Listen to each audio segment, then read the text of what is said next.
Конкурс боюнча коюлган суракка жооп. Америкага барууга, кетүүгө және жұмыс істеуге канча каражат кетеді? Достар, бұл сұраққа жауап беру үшін ең алдымен біз білуіміз керек қандай визаға тапсырып жатқандығымызды. Себебі әр визада шығындары өздері екі түрлі. Мысалы, ең популярны екі визаның түрі туралы айтайық. B1, B2, яғни мультивиза, туристік, іскерлік, емделуге, туысқандармен көрісуге берілетін визаның түрі, және екіншісі F1, студенттік визаға. Бұл екі визаға екі түрлі расходтай кетеді. B1, B2 бірінші визаға қандай расходтар кетеді сіздерде? Бұл ең бірінші, сіздер DS-160 анкетасын толтырып, $160 консульский сбор төлеп интервьюға жазылуларыңыз керек. Интервьюдан өтіп, визаларыңызды қолдарыңызға алғаннан кейін келесі бұл самолетке, авиабилетке билет алу керек. Қазіргі таңда билетті мен анау күні көрсеттім сіздерге.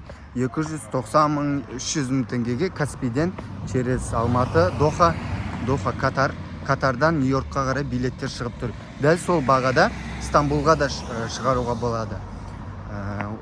Келесі расход, яғни авиабилетке расход.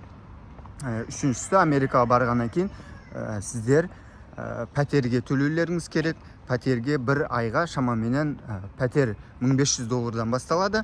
Ал бір бөлмесін пәтерден жалдайтын болсаңыздар, сіздерге шамамен айына $500 түседі. Сонымен қатар шамамен сіздерге тағы да $1000 қалталарыңызда болу керек. Бұл бастапқыға азық-түлік алып, үйлеріңізге холодильникке қойып қоясыздар, интернет бір айға төлеп қоясыздар.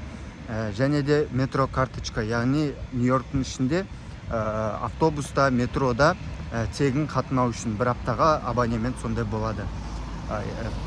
Сосын қалталарыңызға ақша штоп бірінші жалақыңызды Америкаға келіп жұмыс істейтін болсаңыз, алғанға дейін сізде кішкене қаражат болу керек. Енді F1 визасы бойынша бұл жерде кішкене визаға қатысты көптеу расход кетеді.